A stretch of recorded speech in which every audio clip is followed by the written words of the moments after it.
roncas, Ajá.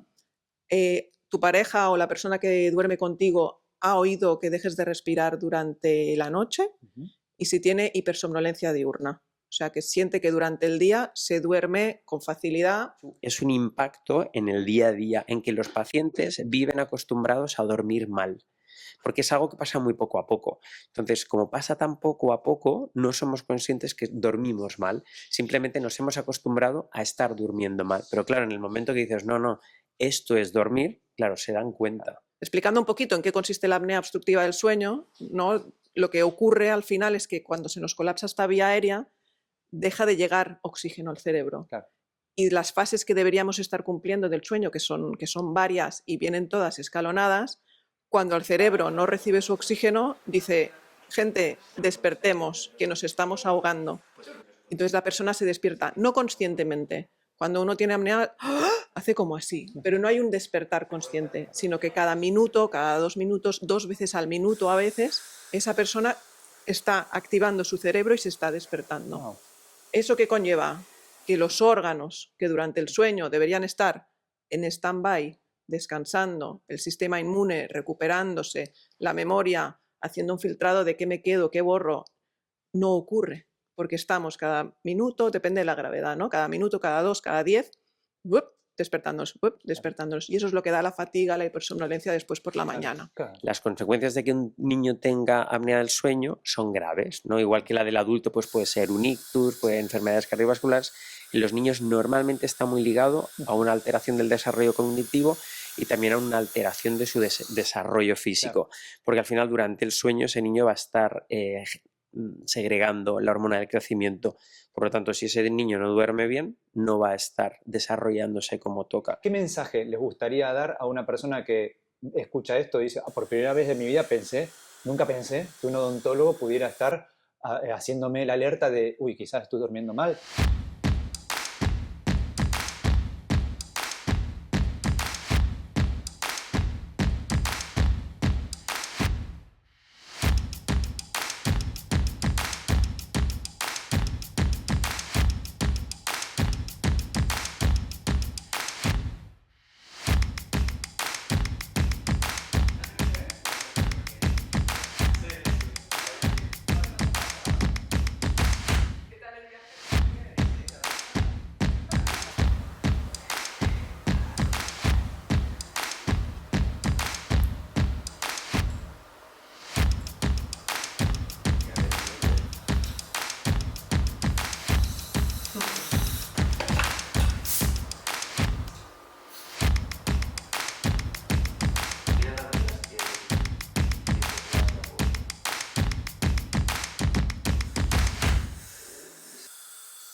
Buenos días, buenas tardes, Arratsaldeon, buena tarde. Estamos aquí en Semuy, en un centro odontológico en Barcelona, como ya han visto en la entrada, un centro puntero, con dos grandes odontólogos, con Chris y con Fer, arrancando esta segunda entrevista, esta segunda entrega de Activa tu Fortaleza. Buenas tardes, chicos, ¿qué tal? Buenas tardes. Un gusto, porque nos conocíamos, pero bueno, vernos aquí en presente Físicamente no. es una alegría, la verdad. Bueno, primero, vamos a empezar presentándonos. Seguramente mucha gente los conoce, pero me gustaría que cuenten un poco la trayectoria vuestra y en particular, aparte de que me cuenten Semuy, de dónde viene esta palabra de vuestro centro, de dónde surgió la idea de dedicarse a la medicina odontológica del sueño, o cómo se dice, ¿no? Medicina dental del sueño. Medicina dental del sueño, vale. Bueno, los dos tenemos una historia bastante paralela, porque Chris y yo nos conocimos en la facultad, llevamos 20 años juntos, entonces casi es una trayectoria simétrica. Estudiamos en Inglaterra, estuvimos estudiando en la facultad en la Universidad de Barcelona, en odontología, es donde nos conocimos. Fuimos a trabajar en Inglaterra, donde ya empezó un poco nuestra idea de cómo querríamos que fuera cuando tuviéramos nuestro centro odontológico. Y luego nos fuimos un año a Argentina a vivir. Sí, estuvimos viviendo un año allí. Querido país. Y ¿Nos bien ahí? Sí, muy bien, muy bien. Bien. Sí, la verdad que sí. Y en realidad esa ha sido la historia nuestra. Y sí que hubo un momento que nos empezamos, en el 2016 fuimos a una charla en el Colegio de Dentistas de Barcelona y fue cuando nos gustó el tema de la medicina dental del sueño. Era una charla de 1 día y medio y a partir de ahí empezamos a formarnos y a formarnos y a formarnos para, bueno, hasta ahora. Vale, con ese o sea tema. que vienen ya 10 años por lo menos, ¿no? Bueno, con la medicina dental del sueño no tanto. Bueno, Yo creo 9, que desde el sí, 9 por ahí, 2016. sí, pues sí, más o menos 9. Ujú. Pero era como muy novedoso en ese momento, Claro. no se hablaba absolutamente nada. De hecho, la medicina dental del sueño no me atrevería a decir cuándo nació, pero estaría alrededor de esa época. Ajá. No sé, el dentista no tenía un papel en lo que era el sueño hasta sobre todo estos últimos años, cada vez vamos siendo como más importantes dentro Sí. del grupo de Claro. profesionales que tratan los problemas, sobre todo problemas respiratorios del sueño. O sea que fueron un poco pioneros. Nosotros no, el docente que nos estaba dando la charla en Bueno, ese momento sí, Claro, pero pero a partir de allí, Semipioneros. semipioneros, vamos a decir exacto. semipioneros. Claro. Pero sí que nos gustó mucho la temática, porque es verdad que la odontología muchas veces es como muy práctica, Ujú. ¿no? Muy diagnósticas, tratas, Ujú. y no es muy integrativa, Ah, ¿vale? A nivel de salud interesante. en general. Sí. Hay algunos aspectos que sí, pero somos muy, digamos, como muy pragmáticos en cuanto todo es dientes y poco más.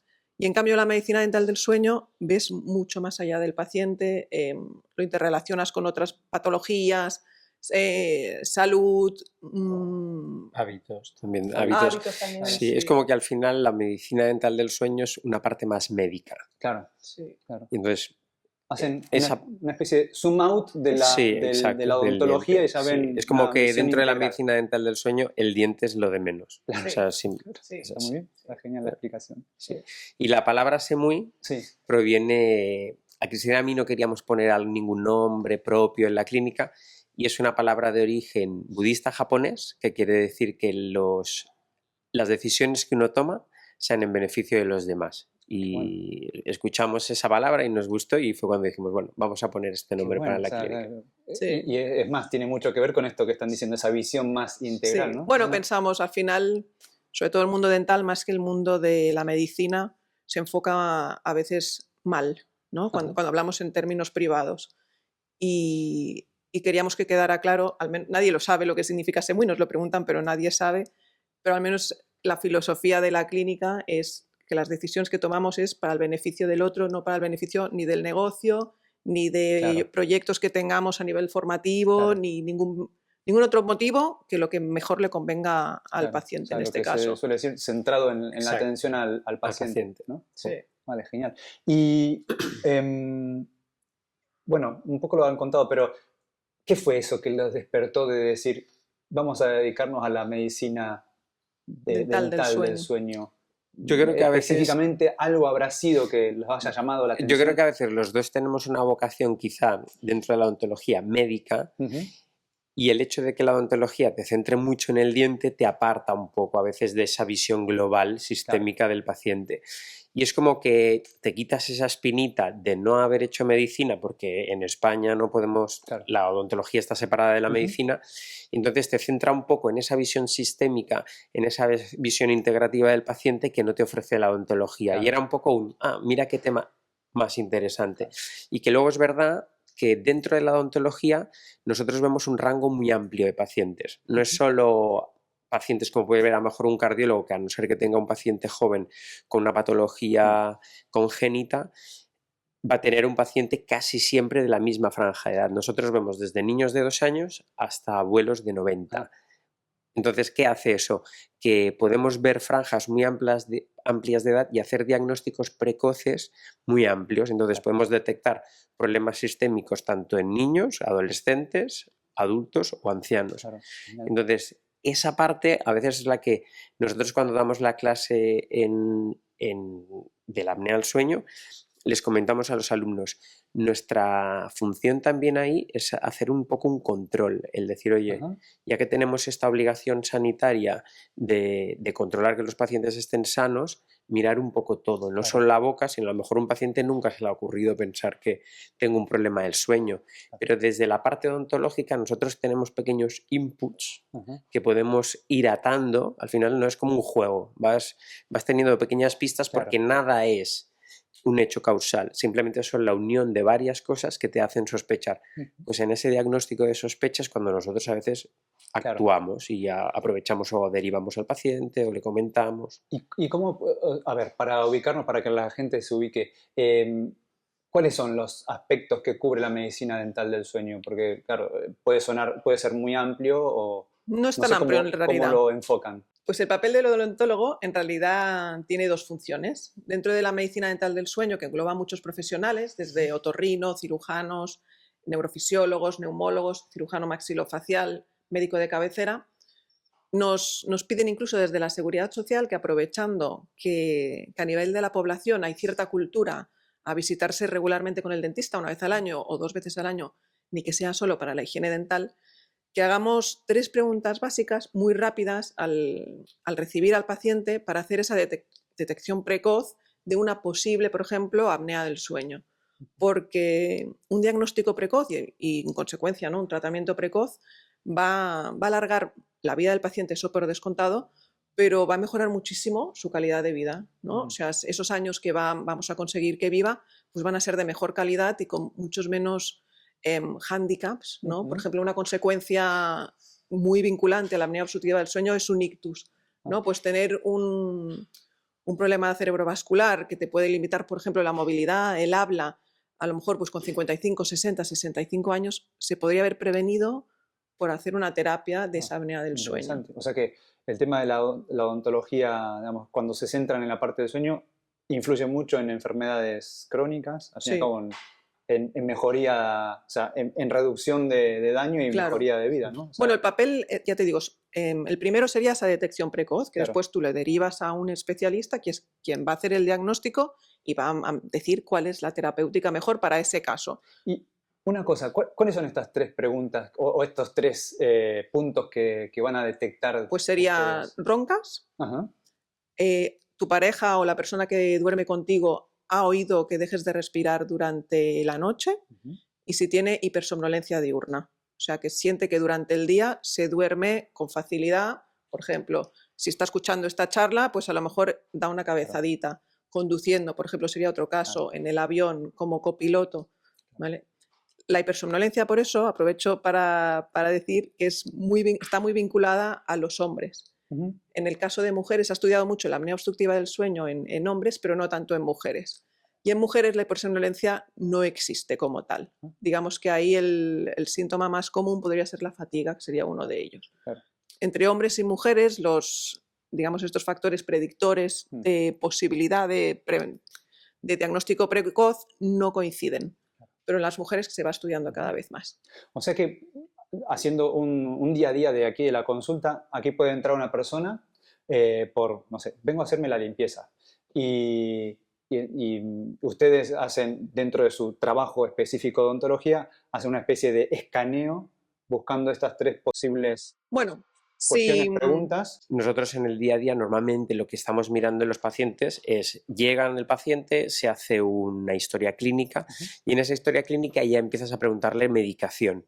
Entonces, una de las cosas, esos tics que nosotros vamos marcando, ¿no? Ese puzzle que vamos haciendo para sospechar que un paciente pueda tener o no apnea del sueño es, por ejemplo, si un paciente toma antihipertensivos, si es una diabetes tipo 2, porque también está relacionado en el síndrome metabólico que está relacionado con la apnea del sueño, pues mayor riesgo de diabetes tipo 2, también está relacionado con una resistencia a la insulina, con hipertensiones que no se pueden controlar con medicación. Entonces, por ejemplo, si el paciente te dice, yo tengo hipertensión, le preguntas, ¿la controlan o no la controlan con medicamentos? También nos fijamos en la edad del paciente, un paciente joven con un índice de masa corporal normal que tenga hipertensión, es raro. Entonces son pequeños ítems que nos vamos dando cuenta para hacer ese pequeño detección precoz. Luego ya lo que sería el examen intraoral miramos, también está más relacionado pues desgastes por bruxismo, erosiones dentales que están relacionadas con reflujo, también nos fijamos en lenguas grandes, paladares muy, muy extendidos en la zona del paladar blando que sea muy grande, las úvulas muy largas. Son pequeños detalles que nosotros vamos mirando y que al final van engranando ese puzzle, ¿no? O formando esa idea de creemos que este paciente podría tener apnea del sueño. Y en esos casos es cuando decidimos hacer esa derivación. Y no todos los casos son iguales. Hay una cosa que es como la parte más clásica de la apnea del sueño, que es lo que decía Chris, el hombre mayor de 50 años, con un cuello ancho, con sobrepeso, que casi todos podríamos decir, ese hombre tiene apnea del sueño.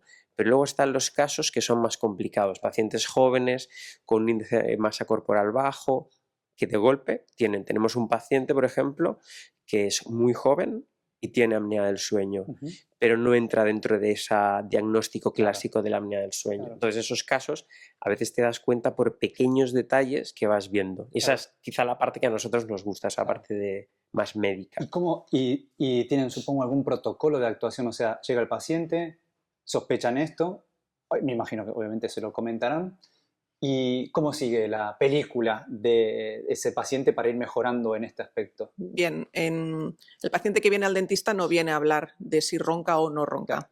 Entonces, el protocolo normalmente, que eso nos lo suelen preguntar los alumnos que se interesan por la medicina dental del sueño, es el paciente viene porque tiene dolor de muela, porque se quiere poner ortodoncia, por lo que sea. Pero dentro de todo lo que le interesa, nosotros hemos detectado una posible, ¿no?, apnea del sueño o un problema respiratorio durante el sueño. Se lo mencionamos en ese momento, pero cuando vuelve a otra visita le decimos otro día, cuando tengamos trabajado o terminado tu motivo de consulta, retomaremos este tema, porque es muy importante, muy interesante que lo analicemos bien. Hay unos test también que les mandamos ese día, pues les decimos, te voy a mandar un par de test para que tú el próximo día me traigas el resultado para tener yo más datos al respecto. Y tenemos también un checklist de cosas a nivel orofacial, ¿no?, que nos fijamos para hacer también, claro, el segundo punto de lo que retomo con lo de antes, con el primero y segundo punto, el primero era la prevención. Claro. Pues el segundo es la terapia que un odontólogo puede dar a un paciente ya diagnosticado de apnea del sueño. Repito que diagnosticado por un profesional, neurofisiólogo o un neumólogo o un otorrino. Pregunta, por ignorancia, ¿tiene que tener el apoyo de alguna imagen o algún estudio? Eso es. Normalmente lo que va a hacer el neurofisiólogo va a ser o una polisomnografía o una poligrafía, que la diferencia rápida, ¿no?, entre una y otra es que la polisomnografía estudia una serie de canales concretos y además la de tipo 1 se haría en un centro hospitalario bajo el control del técnico, y la poligrafía es las que te haces en casa, que se ha visto que, bueno, que las dos tienen valores de detección y que en caso de que un paciente tuviera muchos diagnósticos de sospecha, pero en la poligrafía, que es la que haríamos en casa, saliera negativa, se tendría que repetir en el centro hospitalario. Perfecto. ¿Por qué se han empezado a hacer las poligrafías? Una, para bajar un poco el colapso que hay en la sanidad pública, sobre todo para este tipo de pruebas, y luego también otro que es más práctico, y es que todos dormimos mejor en nuestra cama.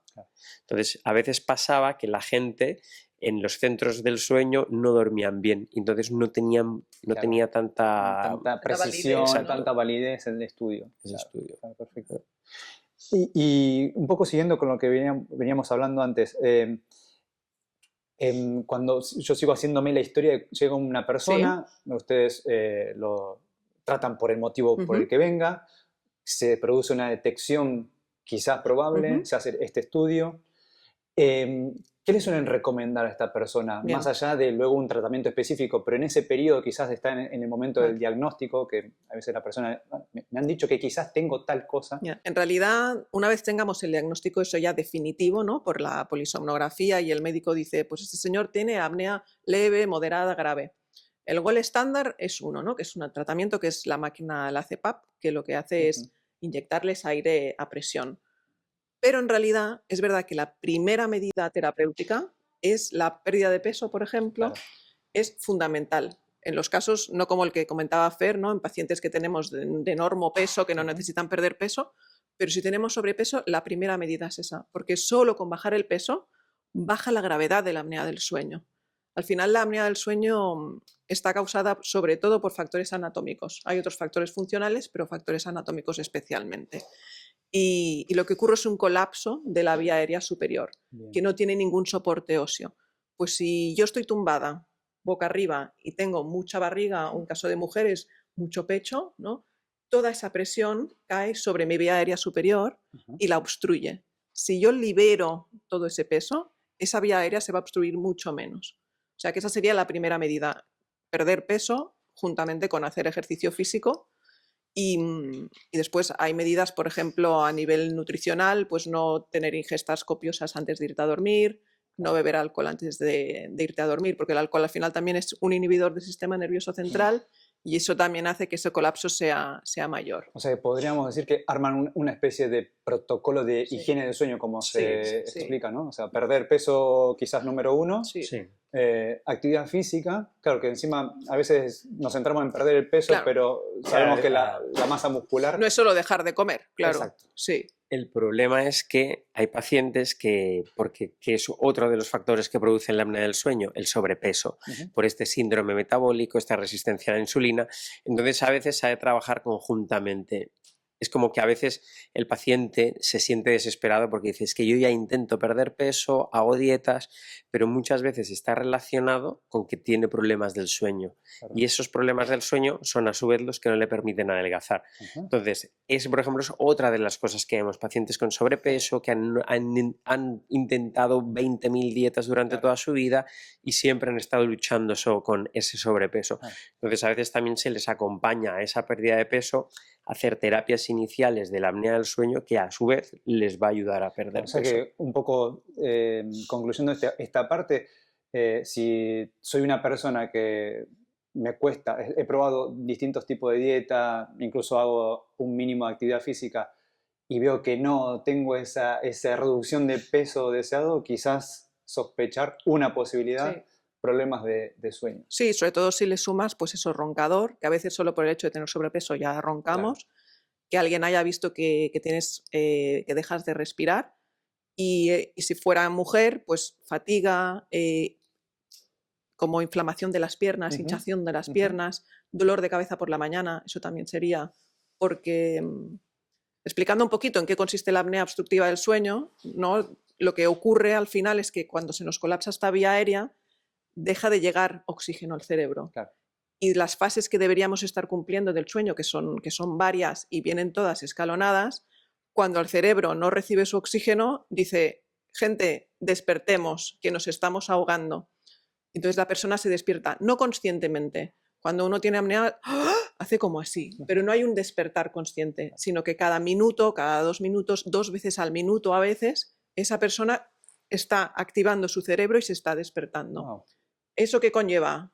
Que los órganos que durante el sueño deberían estar en stand-by, descansando, el sistema inmune recuperándose, la memoria haciendo un filtrado de qué me quedo, qué borro, no ocurre, porque estamos cada minuto, depende de la gravedad, ¿no? Cada minuto, cada 2, cada 10, despertándonos, despertándonos. Y eso es lo que da la fatiga, la hipersomnolencia después por la mañana. Claro, al fin y al cabo eso es una incidencia directamente en la longevidad. Claro. O sea, voy a... Total. Sí. Bueno, al final lo que estamos haciendo es tener encendida la máquina muchas más horas, Claro. ¿no? Al final dormimos un tercio de nuestra vida. Pues si pensamos que un tercio de nuestra vida no lo estamos durmiendo bien porque al final estamos despiertos, porque nos estamos activando, porque necesitamos respirar, quiere decir que todo nuestro organismo va a tener un desgaste mayor. Claro. Además de este enciende-apaga, más ese cansancio diurno, más todos esos riesgos relacionados con la apnea del sueño. Y tengo una pregunta, no sé, quizá un poco técnica, pero el sueño se divide en esa fase no REM, ¿no? Que no hay movimientos oculares, la fase REM, que es más la del sueño, donde uno, esa generación onírica. La fase no REM tiene la fase 1, 2, 3, 4. Exacto. Podríamos luego hacer una explicación más profunda de esto, pero ¿hay alguna detección específica, o mejor dicho, la apnea del sueño incide más en alguna de esas fases? Porque claro, cada fase tiene su función dentro de nuestro cuerpo. Exactamente. Entonces, no sé si hay alguna parte... La apnea del sueño ocurre en cualquier momento, en cualquier fase. Es verdad que si hay un componente anatómico muy importante digamos, como origen de la apnea del sueño de un paciente, en la fase no REM tenemos atonía muscular al 100%. Y ahí se puede ver agravada. Claro. Entonces, podemos ver apneas del sueño más relacionadas con la fase REM. Podemos ver apneas del sueño más relacionadas con una posición, por ejemplo. Casi todo el mundo tiene más apnea si tienes apnea en posición de decúbito supino, que es boca arriba. Pero hay apneas del sueño, digamos, limitadas a esa posición, que cuando el paciente está de lado, respira perfectamente y no se ahoga. Entonces la terapia ahí sería, señor, duerma usted siempre de lado, no necesita ni máquina de CPAP ni ningún otro dispositivo. Pero no hay una relación de la apnea en cuanto a alguna fase. Lo que sí que esta interrupción, si la N1 de la fase no REM 2, 3 van consecutivas, si yo estoy en N1 pasando a N2 porque la N1 es cortita y me despierto, retomo N1, volvamos Vuelvo a a empezar. N2. El gran problema al final es que no cumplimos esas fases del sueño de manera cíclica. Entonces, al ir acortando, nuestro cerebro simplemente no está descansando, se va activando, se va activando, se va activando. Claro, eso, si no tengo lo que estás diciendo, no tengo ese periodo de mi vida, ese tercio de mi vida donde se reparan un montón de cosas a nivel Claro. cerebral, inmunológico, bueno, estoy teniendo un daño crónico impresionante. Pues otro aspecto interesante de esto que hablábamos, ¿no? Del no descanso del cuerpo, por si a alguien le salta la alarma de a mí esto me pasa, es que, por ejemplo, otro órgano que no descansa son los riñones. Ajá. Todos podemos aguantar 8 horas durmiendo sin ir al baño, ¿no? Nos vamos a dormir, bueno, antes de ir a dormir nos lavamos los dientes, hacemos pis, nos vamos a dormir y hasta las 8 horas no necesitamos ir al baño, que durante el día eso no nos pasa. ¿Por qué? Porque los riñones están en stand-by. ¿Qué les pasa a los pacientes que tienen apnea del sueño? Que se tienen que levantar 2, 3, 4, 5 veces a hacer pis. ¿Por qué? Porque esos riñones no están en stand-by, están filtrando constantemente y llenan la vejiga de orina, evidentemente, y les obligan a ir a levantarse a hacer pis. Esto me llama la atención porque, claro, a los hombres nos pasa que con la edad, con los poquitos años que tenemos, a partir de los 40, 50 empieza a crecer la próstata, Eso es. la vejiga se achica, tengo menos capacidad, entonces durante la noche es más fácil que me Claro. despierte por un reflejo Claro, de por vejiga ejemplo, llena. un hombre sí que tienes en cuenta que dice, no, me levanto una vez, lo tomas como algo normal. Pero si te dice, sí, yo al menos 2, 3, 4 veces me tengo que levantar, pero es lo que decíamos antes, no es una cosa, son varias. Entonces empiezas, es como por ejemplo cuando el paciente ronca, le preguntas, ¿ronca? Y te dice sí. Y entonces la pregunta muchas veces es porque, es lo que decía Cristina, normalmente no nos despertamos. Ese de microdespertar que se llama es a nivel de electroencefalograma. No nos hacemos conscientes de ese momento, pero sí que es verdad que hay pacientes que si llevan muchos segundos en apnea, cuando entran en una fase ya de despertar, como inspiran muy fuerte el aire, sí que se despiertan. Entonces a veces al paciente le preguntas, no tanto eres consciente de que tienes apneas, sino le preguntas, ¿a veces roncas tan fuerte que te despiertas?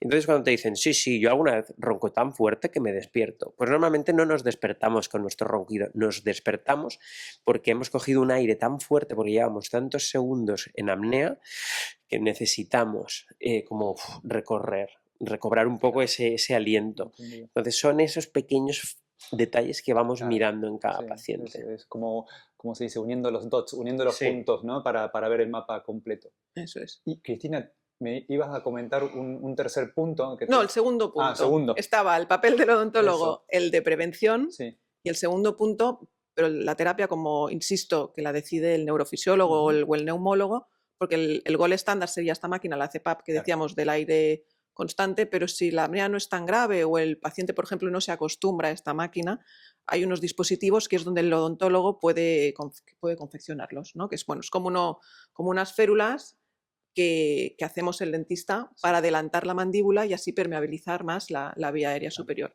Pero no todos los pacientes van a ser candidatos a eso, porque necesitamos, por ejemplo, un número de dientes determinado para que pueda sujetar este dispositivo. Por eso cuando me preguntabas cuál es el protocolo, bueno, pues a la hora de derivarle ponemos, hemos detectado este factor de riesgo, medicación, a nivel intraoral vemos esto y lo otro, y si está indicado, sería candidato o no a hacer un dispositivo de avance mandibular.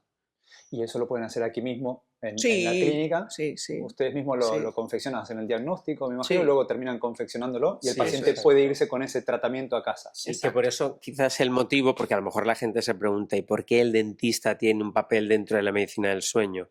Pues es un poco por eso, porque aparte de esa detección precoz, nosotros somos los que tenemos la habilidad, ¿no? Los conocimientos o la competencia para hacer ese tipo de aparatos. Claro. Entonces, el paciente viene, una vez ha decidido el neurofisiólogo que es candidato a ese tratamiento, nosotros confeccionamos el aparato y luego hay una serie de revisiones para ir lo que se llama titulando, que es decidiendo qué grado de avance queremos en la mandíbula, para que sea ese grado de avance terapéutico. Claro.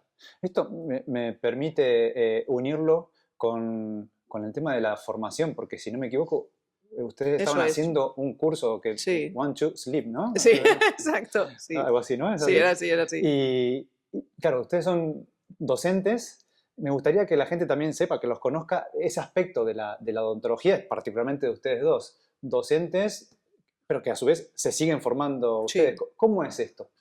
Bueno, yo creo que como profesional de la salud uno se tiene que estar formando siempre, porque todo está cambiando constantemente. Y es verdad, como te decía, que la medicina dental del sueño es casi recién nacida. Hace, pues eso, a lo mejor 9 años que nosotros oímos hablar de ella, pero lo que son los dispositivos últimamente están saliendo más, están haciendo más estudios. Entonces, con todo esto aparecen, ¿no?, los cursos o la demanda de otros odontólogos a ayudar. Algo que se dice, pero no está todavía confirmado, es que a lo mejor la seguridad social, por ejemplo, sí que cubre la CPAP, esta máquina del aire, pero nada más. Claro. Pero se dice que como muchos pacientes no consiguen adherirse, no consiguen llevar esa máquina durante las 8 horas ni todos los días, que puedan llegar a subvencionar también estos dispositivos, que sería la terapia de segunda elección, según el caso. Claro. Y por eso un poquito la demanda de odontólogos a querer formarse en esta temática y querer saber cómo funciona el dispositivo y cómo se confecciona y cómo se controla. Y supongo tampoco, no sé, yo por ignorancia, pero tampoco habrá muchos centros que den esta formación. O sea, yo los conozco a ustedes, pero... No, la Sociedad Española de SEMDES, de Medicina Dental del Sueño, es la que sí que da una formación que certifican, que nosotros hicimos la primera certificación que se dio, que fue en el 2010 y 20. Sí. Y nos certificamos para ser especialistas en esta temática, y todos los años salen nuevas promociones, ¿no? Pero si uno dice, claro, no entiendo nada de medicina dental del sueño porque esto no se explicaba cuando nosotros estudiamos, hoy en día sí que hay una asignatura, pues hago un curso, me entero de qué va y si me llama la atención, pues estudio más y me certifico. Claro. Y aquí mismo vosotros dais ese curso. Nosotros damos un curso que es el que decías tú, el One, Two, Sleep, que es un poco lo que hemos intentado es, dentro de todo lo que sabemos, concentrarlo un poquito para que el odontólogo que no sabe nada empiece un poco a abrir su mente hacia esta temática que en realidad sí que nos afecta mucho, para que un poco tengan unos conocimientos básicos de si les llega un paciente, cómo derivarlo, cómo hacer ese diagnóstico precoz, cómo hacer la titulación que se llamaría de ese dispositivo, cómo hacer el dispositivo, cómo derivar, cómo hacer el protocolo. Claro. Y un poco siguiendo la línea de la formación, ¿por dónde ven que van los próximos pasos de la medicina dental del sueño? Pues la realidad es que, aunque la CPAP sigue siendo el gold estándar, el dispositivo de avance mandibular en algún momento se va a equiparar, si no estamos ya casi en ese momento. Y en ese sentido sí que podríamos decir a nivel formativo que van a aparecer muchos más cursos porque el dentista se va a querer formar mucho más. Lo que insistimos mucho nosotros en los cursos es sensatez. Somos dentistas o odontólogos, pero vamos a formar parte de un equipo de médicos.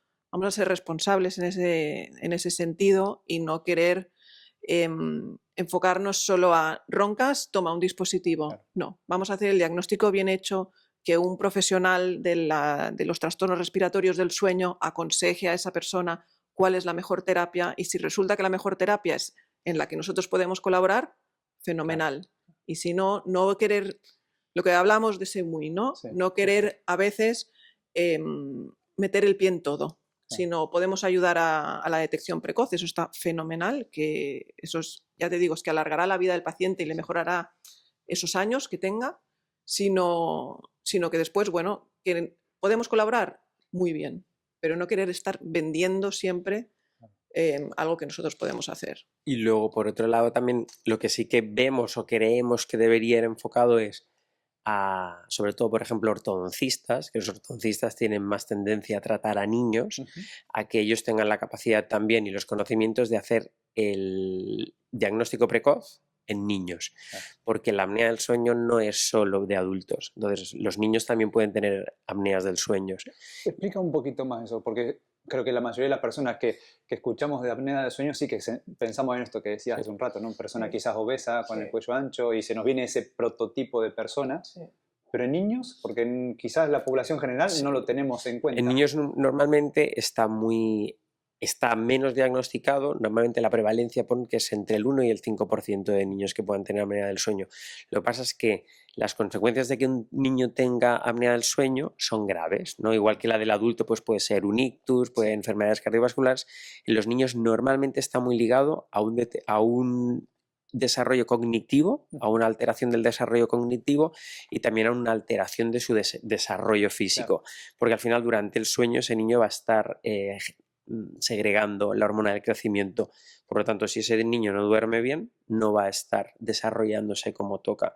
Entonces, los ortodoncistas, que también son los que ven, ¿no? Odontopediatras, que son los que ven a veces en concreto muchos niños, también tendrían que tener esa capacidad de ver ese niño diagnóstico precoz, niño que no respira bien por la nariz, niño que normalmente les decimos a los padres, si los niños, por ejemplo, tienen eneuresis nocturna, ¿no? Si se hacen pipí por la noche en la cama, si son muy movidos en la cama, si tienen el cuello hiperextendido cuando están en la cama respirando, notan que tengan el cuello muy estirado.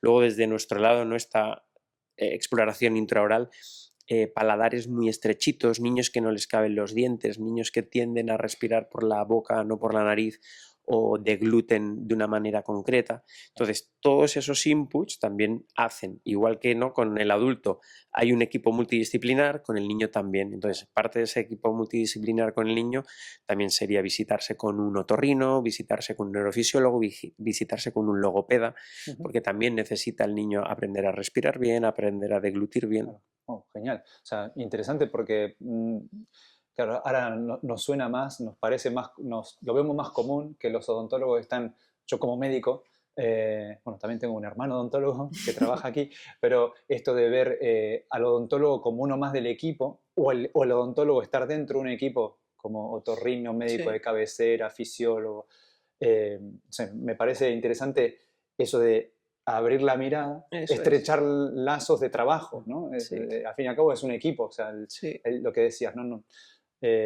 Aquí la formación es un poco para eso, para tener estas alertas de detección, tanto odontólogo, no sé, le digo generalista o ortodoncista, pero tener esa alerta y luego poder trabajar en equipo sanitario. Sí, es verdad que en un hospital público el equipo está ya creado y es fácil trabajar en equipo. Y en la sanidad privada, ¿no? En la odontología privada, cuesta un poquito más hacer un equipo de gente que está formada en esto. Por ejemplo, un hándicap que nos encontramos es que no todos los otorrinos conocen de apnea del sueño o en el niño o en el adulto, porque a lo mejor es un otorrino especialista en el oído. Y yo le derivo porque mi padre le conoce y es muy buen otorrino, pero de oído, no sabe mucho. Entonces, encontrar a veces el equipo con el que colaborar, a quien derivar, cuesta un poquito más, pero es fundamental. O sea, es parte de un tratamiento englobado. Ya vamos cerrando. Quiero hacer unas preguntitas más para cerrar, pero algo que les haya quedado pendiente de comentar, no. No. Vale. Digamos, para un poco cerrar esto y de cara al público que escucha, ¿cuál es, no sé, como lo quieran decir, pero qué mensaje les gustaría dar a una persona que escucha esto y dice, por primera vez en mi vida nunca pensé que un odontólogo pudiera estar haciéndome la alerta de, uy, quizás estoy durmiendo mal, quizás por eso me vengo a mi mundo, ¿no? Las defensas bajas, el sistema inmunitario que se lava o se pone a trabajar durante la noche, como no estoy descansando, puedo tener un problema de infecciones, puedo tener un problema renal, un problema cardiovascular para personas mayores, de crecimiento en niños. ¿Qué mensaje o qué 2 o 3 cosas le podríamos decir al público que te escucha ahora? Lo primero es que si a alguien le ha sonado la campanilla y ha dicho, pues yo me veo reflejado en eso, o mi madre o mi pareja, que no haya miedo a ir a mirarlo, a ir a estudiarlo. Porque eso a veces nos hemos encontrado. Como tenemos este protocolo de hacer las preguntas, pues decimos, sospecho que puede haber una apnea obstructiva del sueño, por ejemplo. Te recomiendo que vayas a ver a este doctor, que te hará una serie de pruebas, te hará una serie de preguntas y lo descartará o no, o lo confirmará. Y sí que vemos cierto rechazo a ir un paso más allá, a ir a diagnosticarse de algo que presuntamente podría llegar a tener.